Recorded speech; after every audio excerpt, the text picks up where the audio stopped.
Good afternoon to one and all. Thank you, Seema, and I would like to thank the AOS organizing committee for having me here. My talk is on DMEC, the key to success, the right donor, patient, and resources. So we are all aware that PK has been a standard treatment of choice for all corneal diseases for about a century. After ZIM has started in first keratoplasty in 1905. And the lamellar procedures have come up in past 2 decades and by leaps and bounds, and the DMEC has scored over DSEC because of its good visual outcomes and lesser rejection rates. So the first key to success in DMAC surgery is right donor, selection of the right donor. So the older tissue, the thicker the graft. So the thicker graft leads to the unscrolling becomes easier. So what makes the graft thicker with age?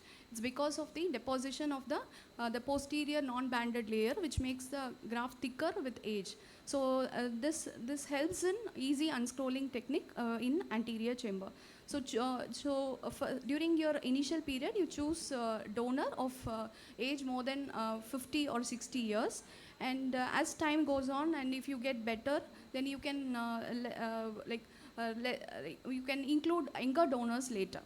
So, and even now, most of the skilled surgeons, they do with less than 50 years donor age, and include donor age with donor tissues with endothelial count of more than 2,500 per millimeter cube. That is because, so whenever you are tapping each time, the imagine that you are going to kill all the endothelial cells.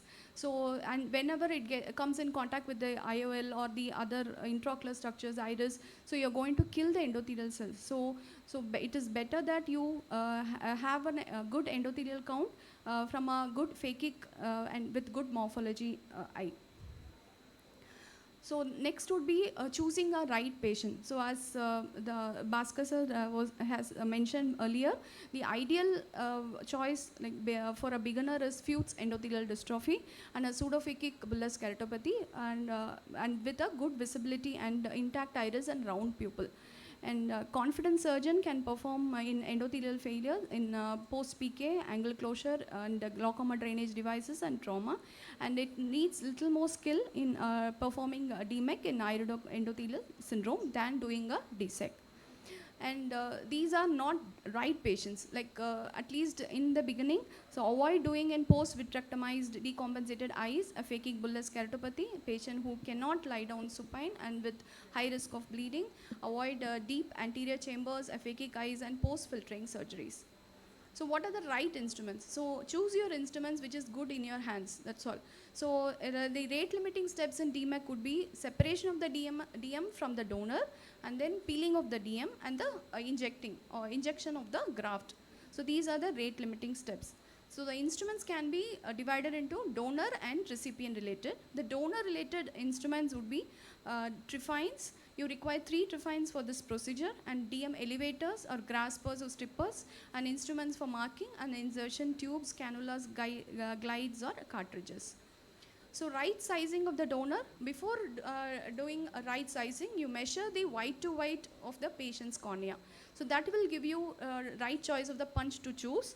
And most of the surgeons, the senior surgeons would prefer doing first 9.5 mm triffination for the initial large diameter triffination, but I prefer doing 10 mm trifine, like a partial thickness with a guarded trifine with a punch lock. And next step would be using 3 mm trifines, which is a skin punch biopsy trifine, to create a stromal window for marking the anterior surface of the strip DM for orientation. The last trifine which we use for DMAC would be 8 or 9 mm, which depends upon the patient's cornea. That is the final graft size. So most of the surgeons prefer Hesbank Barrett style trifine for this. So next would be the critical step in DMAC would be separation of the DM from the periphery. So it becomes easier, like if you choose your own right instrument which is comfortable in your hands. I use a femto spatula, the opposite side of the femto spatula, which looks like a Sinskey hook, little longer than the Sinskey hook, that goes and it helps me to create a liftable edge there. So from between the DM and the stroma, so I create a liftable edge all around the 360 degree of the cornea with this femto spatula itself. And then next step would be peeling of the DM. So this we have so many instruments available in the market, and this instrument particularly I want to mention, the name is Fogler's hook. So this has actually a large surface area compared to our normal capsule forceps.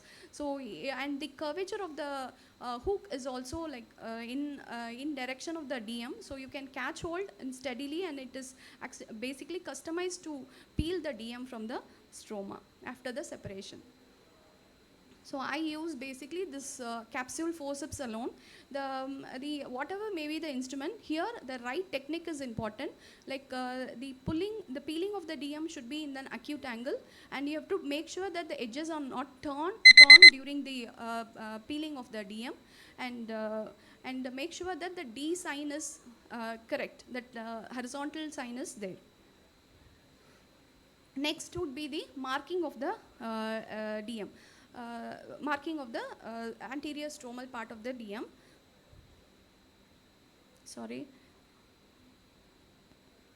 So any asymmetric mark can be used, F, P or S. So the trick here is dry the stromal part of the DM as much as possible, because that smudging of the dye may cause you will not the orientation of the graft might you will find it difficult after inserting into the anterior chamber.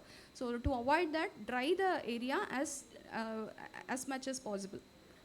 Next would be the recipient related instrument, the DM reverse Sinskey hook. That is same as that of the DSEC and the injector systems. So injector systems are either made of plastic or glass. So glass is said that it is least traumatizing to the endothelium, so that is more preferable compared to the plastic. So there are various instruments like ICL cartridges, IOL cartridges, Endoject as plastic injector system, modified Jones tube, bent pipette, and Gouda cannulas for the injections. I use this BD syringe and a cut IV cannula, rubber tube, and then this cartridge. So the wing of the cartridge is broken, and I just keep this injector part of the cartridge alone. So this I prepare for before each surgery. So it takes just few minutes, and this would be prepared. Like there is no problem with the sterilization also if it is done just before the procedure. So all the parts are assembled,